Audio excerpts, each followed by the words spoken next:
주님이 말씀하신 탕자의 비유를 알 것입니다. 이 비유에서 아버지는 아버지 하나님을 의미하고 탕자는 그의 자녀된 우리를 의미합니다. 자, 탕자는 아버지 재산을 받아 집을 떠났고 이제까지와는 다른 자기만의 삶을 살아가게 됐습니다. 아마 그의 마음은 새로운 삶에 대한 기대로 잔뜩 부풀어 있었을 겁니다. 하지만 이거는 처음부터 잘못된 시작이었어요. 괴테의 유명한 말이 있죠. 첫 단추 잘못 끼우면 마지막 단추는 끼울 구멍이 없어진다. 우리나라에도 그런 속담이 있죠. 첫 단추를 잘 끼워야 된다. 그렇죠. 첫 단추를 잘못 끼우면 절대 마지막 단추까지 제대로 끼울 수가 없어요. 결국 탈이 나게 돼 있습니다. 탕자의 새로운 시작이 곧 그러하였습니다. 탕자는 가진 재산 다 허비하고 이제 거지가 돼서 아버지께 돌아오게 됐습니다. 완전한 실패죠? 자, 그런데 만약에 탕자가 받은 재산을 잘 운영해서 떵떵거리며 사는 부자가 되었다면 어땠을까요? 그럼 그건 성공인가요? 아니죠. 성공 같지만 사실은 더 큰 실패입니다. 아니, 망하고 거지가 되었으니까 뉘우치고 아버지께 돌아간 거지. 만약에 잘 됐으면 영영 아버지께 안 돌아갔을 것 아닙니까? 아니, 영영 하나님 아버지께 안 돌아온다면 그것만큼 처참한 실패가, 그것만큼 치명적인 실패가 또 어디 있겠습니까? 즉, 탕자의 결정은 이거는 망하면 망한 대로 실패고 잘 되면 잘 되는 대로 더 큰 실패고, 그러니까 이래도 실패고 저래도 실패가 되는 잘못된 시작이에요. 이건 진짜 첫 단추 잘못 끼운 거죠. 미국 역사상 임기 도중에 대통령직에서 물러난 사람이 딱 한 명 있어요.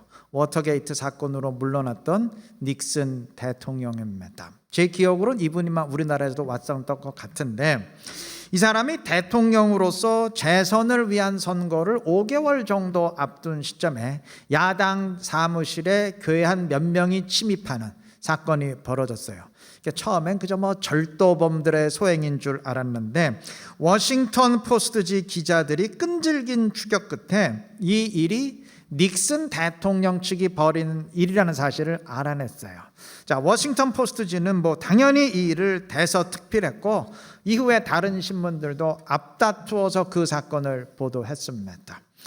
이 일로 닉슨 대통령은 곤경에 처하게 되었는데, 사실 이 일은 닉슨 대통령이 직접 지시한 일이 아니고 밑에 사람들이 꾸민 일이기 때문에 닉슨 대통령은 전혀 몰랐던 사실이에요. 그리고 이런 일이 있었음에도 얼마 뒤 치러진 선거에서 닉슨 대통령은 60% 이상의 아주 압도적인 지지로 재선에 성공할 정도로 지지 기반이 탄탄했어요. 때문에 이 일이 처음 터졌을 때 그냥 바로 책임자 처벌하고 대국민 사과했으면 어느 정도 위신이야 실추되고 좀 타격은 입었겠지만 그것 때문에 정치 생명 끝낼 일은 전혀 없었어요. 그런데 닉슨의 선택은요, 시작부터 사과가 아닌 공격이었어요. 닉슨은 그런 사실 절대 없었다, 사실을 전면 부정하면서 그 사실을 보도한 워싱턴 포스트지에는 공격을 퍼붓습니다. 그리고 재선에 성공한 뒤엔 워싱턴 포스트지가 소유한 그 방송사 그 면허를 취소시키려 공작을 펴면서 심지어 그 사실을 처음 보도한 기자들을 살해하려는, 암살하려는 계획까지 세웠어요. 근데 그것까지 들통났어요. 자, 이러면서 일은 걷잡을 수 없이 커졌고, 시간이 지나며 진실이 밝혀지기 시작했을 땐 이제 더 이상 돌이킬 수 없는 지경이 됐습니다. 결국 닉슨은 그 일로 인해서 대통령직에서 물러날 수밖에 없었어요. 사람들은 이구동성으로 말합니다. 닉슨은 워터게이트 사건으로 물러난 게 아니고 그 사건 자체는 그렇게 대단한 일이 아니었었는데 그 사건에 대한 대처를 잘못했기에 물러난 것이다. 맞아요. 처음부터 잘못을 인정하고 대처했으면 그냥 마무리 지을 수 있었는데 첫 시작을 거짓말로 하다 보니까, 첫 단추를 거짓말로 끼우다 보니까 결국 정치 생명 스스로 끝장내게 된 것입니다. 본문 14장 1절에 의하면 삼손은 딥나에 가서 한 블레셋 여인을 보고 결혼을 결정했어요. 블레셋 여인이면 이방 여인입니다. 안 되는 일이죠, 이거. 뭐 요즘 같으면 삼손의 행동이 아무런 문제될 게 없겠지만, 요즘이야 뭐 국제 결혼을 하든 뭘 하든 뭐 상관없잖아요. 그러나 당시는 달라요.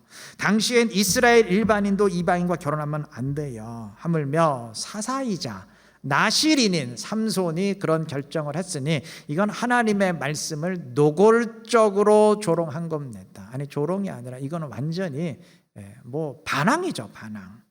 당연히 삼손의 부모는 질책하면서 반대했지만 자식 이기는 부모 없잖아요.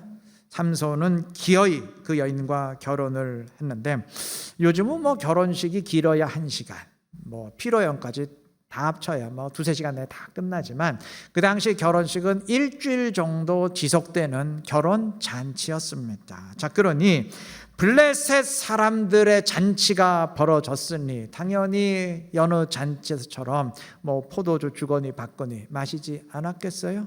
당연히 그랬을 겁니다. 여러분, 일반 사람들이야 뭐 포도주를 마시건 물을 마시건 아무 상관이 없지만 삼손은 나실인으로서 절대 포도나무의 솟아는 입에 대지도 말아야 되는 사람이에요. 삼손이 태어나기 전부터 하나님이 그것을 분명히 명령하셨습니다. 자, 이스라엘 사람이라면 뭐 자기들이야 마음껏 포도주 마셔도 나실인은 절대 그러면 안 된다는 것을 알기에 삼손이 마시지 않는 거 양해하겠죠. 양해 정도가 아니라 자기들이 나서서, 하객들이 나서서 당신은 나실인이니까 절대 포도주 입에 대서는 안 됩니다, 만류하겠죠.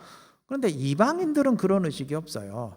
블레셋 사람들이 무슨 뭐 나실인을 압니까? 여호와를 압니까?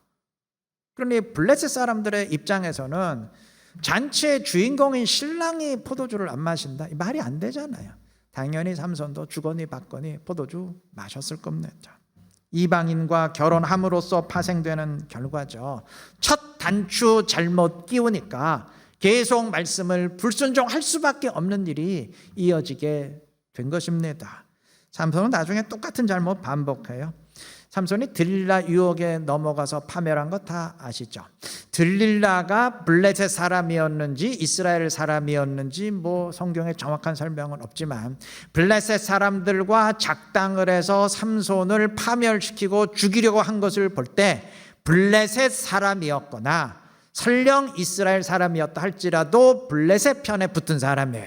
그러니까 우리식으로 따지면 일제 강점기 시절에 뭐 친일파 같은 사람입니다. 자, 그러니 민족을 블레셋으로부터 구원해야 되는 사사라면 당연히 이런 여인하고 함께하면 안 되는 것 아닙니까? 아니, 독립투사가 친일파하고 함께 지내면 그 말이 되는 얘기예요.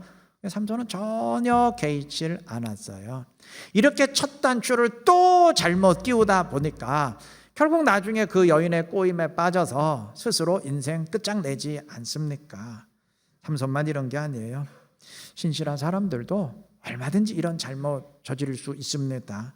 믿음의 조상이라 불리는 아브라함도 하나님의 약속은 받았지만 자식이 없다 보니까 그냥 인간적인 생각으로 하가를 취해서 이스마엘 낳지 않습니까? 벌써 이것부터 잘못된 거예요. 여기서 시작을 잘못한 거예요.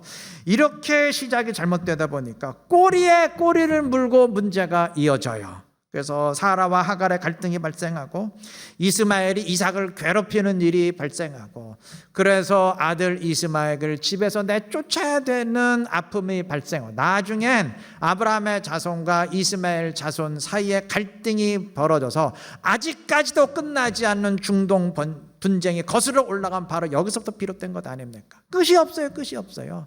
첫 시작 잘못한 결과가 이렇게 이어진 겁니다. 무슨 일에건 첫 시작이 중요해요. 첫 단추를 처음부터 잘 끼워야 제대로 일이 되는 법이지, 첫 시작 잘못해놓고 뭐 어떻게 되겠지요 하는 식이라면 갈수록 심각해질 수밖에 없습니다. 여러분, 지난 2년 몇 개월 동안 우리는 코로나 때문에 참 온라인 시대를 거치게 됐습니다. 근데 이제 상황이 거리두기 해제됐고 다시 모일 수 있게 됐잖아요. 그럼 이제 적극적으로 모여야죠.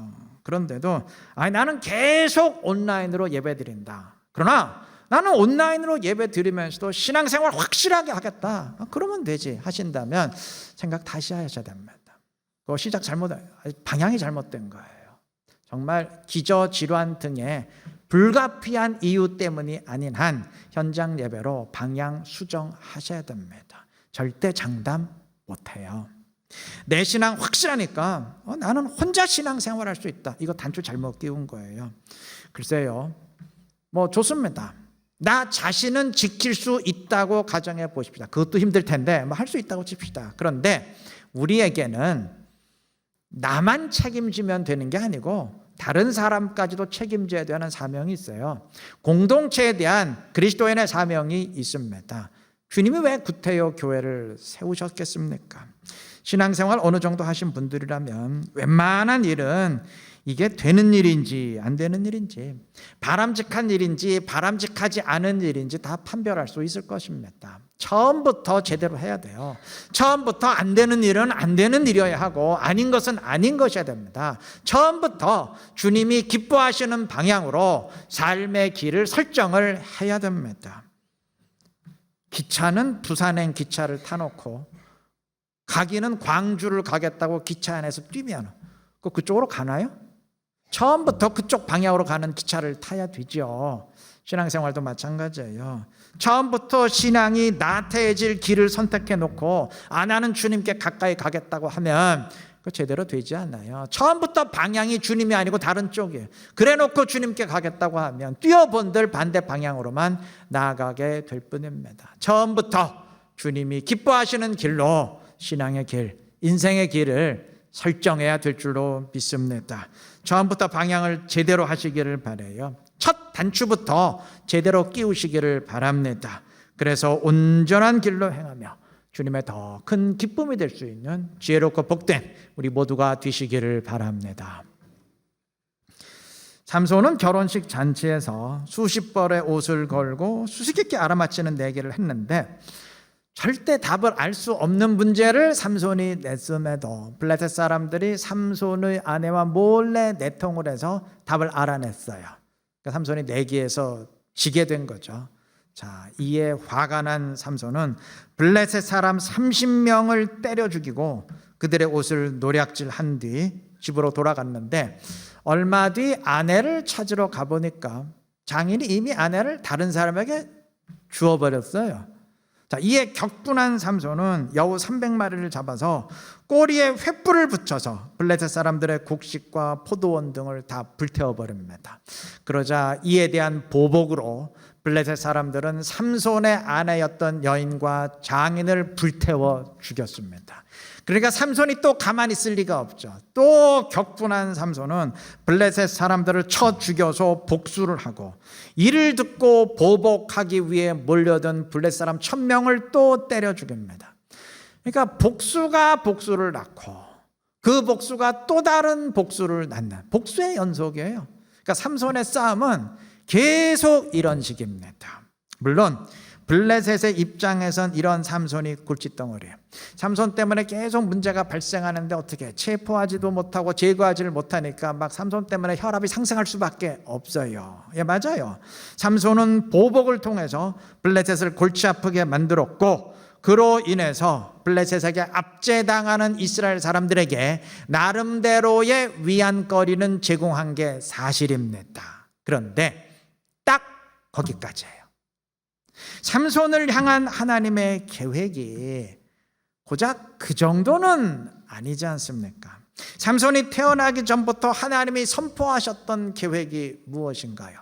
2주 전에 보았는데 그가 이스라엘을 블레셋의 손에서 구원할 것이다. 삼손을 통한 민족의 독립, 이스라엘의 완전한 구원, 그게 삼손을 향한 하나님의 계획이에요. 다른 사사들은 다 그렇게 했어요. 사사기에서 나름대로 행적이 소개된 사사들은 다 이방의 압제로부터 이방 물리치고 이스라엘 구원했어요. 근데 삼손만이 유일하게 하지 못했다고 지난번에 말씀드렸죠. 왜 못했을까요? 국가적인 차원의 생각이 없었기 때문입니다. 여러분, 민족을 구원하려면 그건 길거리 싸움 가지고는 안 돼요. 동네 패싸움만으로는 안 됩니다. 군대를 규합하고 국가적인 전쟁을 해야죠. 그리고 그렇게 하려면 국가적인 차원에서의 대의명분을 제시해야 됩니다. 뭐 길거리 싸움이야 자기 성질 건드린 것으로도 할 수 있지만 그걸로 뭐 국가의 군대를 규합해서 전쟁할 수 있는 건 아니잖아요. 나라 차원의 전쟁을 하려면 하나님의 백성인 우리가 이런 할례받지 못한 이방의 압제를 받는 것이 말이 되느냐? 이건 하나님의 뜻에 어긋난다. 우리가 벗어나야 된다. 그리고 우리가 일어서면 하나님이 함께 하실 것이다. 뭐 이런 차원의 의식이 있어야 되고 그건 그런 의식으로 백성들에게 선포하고 설득하고 호소해야 되는데 삼손에겐 그런 의식 자체가 없었어요. 뭐 의식이라고 해봤자 아니 이것들이 감히 내 성질을 건드려? 뭐 이런 식의 아주 지극히 자기 중심적인 그런 의식만 있었을 뿐입니다. 그러니 뭐 그런 의식으로 어떻게 전쟁을 할 수 있겠어요? 동네 싸움밖에 못하는 거죠. 여러분 상식적으로 국가적인 차원에서 생각하는 사람이 민족적인 일을 할 수 있는 법이지 그냥 개인적인 차원에서 생각하는 사람이 어떻게 국가적인 일을 할 수 있겠어요? 그냥 뭐 자기 개인 일밖에 다 하겠습니까? 물론 그러한 삼손을 통해서도 하나님이 어느 정도 그의 뜻을 이루어 가신 것은 사실이에요. 하지만 원래 하나님의 계획에는 턱없이 못 미치는 수준입니다. 하나님의 원래 계획이 뭔가요? 블레셋을 완전히 제압하고 이스라엘 민족을 독립시키고 회복시키는 게 하나님의 원래 계획이에요. 그런데 그저 블레셋 사람들에게 약간의 고민거리를 안겨주는 선에서 끝났으니 이거는 계획은 호랑이 수준인데 실제는 그냥 고양이 수준으로 끝난 것이죠. 참 안타까운 일인데 여러분 삼손만 그럴까요? 오늘 우리도 그렇지 않을까요? 여러분 삼손을 향한 하나님의 뜻이 있었듯이 오늘 우리 그리스도인들을 향해서도 하나님의 원대한 뜻이 있는 줄로 믿습니다. 주님은 우리가 하나님 나라의 차원에서 영적 싸움을 싸우고 그의 나라를 든든히 세워가기를 원하십니다. 주님의 나라를 확장시켜 갈 것을 우리 모두에게 명령하셨습니다. 그런데 우리의 생각도 과연 그러한 차원에서 이루어지고 있습니까? 혹시 우리의 기도와 관심이 삼손처럼 지극히 내 개인적인 자기중심적인 차원에만 묶여있는 것은 아닙니까? 뭐 교인으로서 예배드리고 기도도 하고 뭐 찬양도 부르고 말씀도 읽는데 그저 내 생각, 내 이익, 내 자존심, 내 건강 그런 자기중심적인 차원을 벗어나지 못하고 하나님 나라에 대한 의식은 희박한 것은 아닌가요? 물론 그래도 하나님의 뜻을 뭐 전혀 이루지 못하는 건 아니에요. 아니 우리가 기도하고 예배드리고 찬양하고 뭐 그것도 주님이 기뻐하시는 일이고 주님께 영광 돌리는 일이고 우리가 예배하고 기도하면 사단이 기분 나쁘지 않겠어요? 그것도 사단을 기분 나쁘게 하는 일이니까 그러한 개인적인 차원에서는 주님의 뜻을 이루어 간다 할 수 있는데 문제는 우리를 향한 하나님의 계획이 고작 그 수준은 아니지 않습니까? 삼손을 향한 하나님의 계획이 그저 길거리 싸움이나 해서 약간의 고민거리를 블레셋에게 던져주는 그 수준이 아니었듯이 오늘 우리 교회를 향한 주님의 뜻이 우리 각자를 향한 하나님의 뜻이 그저 내가 개인적인 수준에서 신앙생활을 하는 거 그 차원은 아니지 않습니까? 우리를 통한 하나님의 원대한 뜻이 있는데 주님은 우리를 통해서 하나님 나라를 이루어가기를 원하시는데 그 일은 전혀 이루지 못할 수 있어요. 주님은 다시 오시겠다 약속하셨어요. 그런데 곧 다시 오리라 약속하신 주님은 2000년이 지나도록 아직 안 오셨어요. 그래서 우리는 참 주님이 더디 오시는구나 생각할 수 있는데 어쩌면 이거 지금 주님이 더디 오시는 게 아니고 우리가 더디 오실 수밖에 없도록 지연시키고 있는 게 아닌가 좀 그런 생각이 듭니다. 복음이 땅끝까지 전파되면 주님이 다시 오신다고 하셨으니까 우리가 하나님 나라 차원에서 생각하고 그런 하나님 나라 의식을 지니고 복음을 적극적으로 확산시켜 간다면 머지않아서 그 날이 오게 될 터인데 우리의 의식이 늘 내 생각, 내 자존심, 내 이익, 내 사업, 내 건강 이렇게 자기 중심적인 차원을 벗어나질 못하니까 늘 그 안에서만 그냥 바둥바둥 될 뿐 하나님 나라를 확장시켜 가지는 못하는 것이 아닌가, 주님의 나라가 뻗어나가게 만들지는 못하고 있는 게 아닌가, 그런 생각이 듭니다. 국가적인 차원에서 생각하지 못하고 늘 개인적인 자기 중심적인 생각에서만 활동했던 삼손이나 하나님 나라 차원에서 판단하고 행동하지 못하고 그저 내 개인적인 차원에서만 행동하고 판단하는 오늘날의 교인들이나 그거 따지고 보면 무슨 차이가 있나요? 본질은 똑같죠. 예수님이 십자가 죽음을 앞두고 있을 때 제자들이 무엇 때문에 서로 싸우고 다투었습니까? 우리 가운데 누가 서야 이르냐? 우리 가운데 누가 제일 높은 자리 차지할 거냐? 주님이 십자가 지시기 바로 전날 저녁까지도 이들은 그거 놓고 서로 싸웠습니다. 예수님은 하나님 나라를 생각하시고 하나님 나라를 위해서 십자가에 죽으시려 하는데 제자들의 생각은 그저 자기 자존심, 자기 이익 그 차원을 벗어나질 못했어요. 이러한 저급한 차원의 사람들이 어떻게 주님 나라 책임지고 교회를 이끄는 일꾼들이 되겠습니까? 여러분, 예수 믿기 전 바울의 사고방식이 어떠했는지는 성경에 기록이 없으니까 잘 모른다고 칩시다. 그러나 예수님 만난 이후에 바울이 어떠했는지는 성경이 분명히 증언합니다. 그는 빌립보 교회에 편지하면서 자신을 모함하고 해치려는 자들로 인해서 오히려 기뻐한다고 밝힙니다. 무슨 말인가 하실 텐데 빌립보 교회 교인들 가운데는 바울을 대적하는 일부 사람들이 있었어요. 이들은 바울을 체포당하게 만들려는 목적에서 열심히 복음을 전하고 있었어요. 박해와 핍박이 심했던 그 시절 이들은 생각하기를 복음이 확산되면 확산될수록 그에 대해서 교회에 대한 핍박과 박해가 더 극심해질 것이고 그러면 당연히 교회의 개척자인 바울도 체포당하고 제거당할 것 아니냐, 이러한 생각에서 그냥 복음을 열심히 확산시키려 열심히 전도하고 있었어요.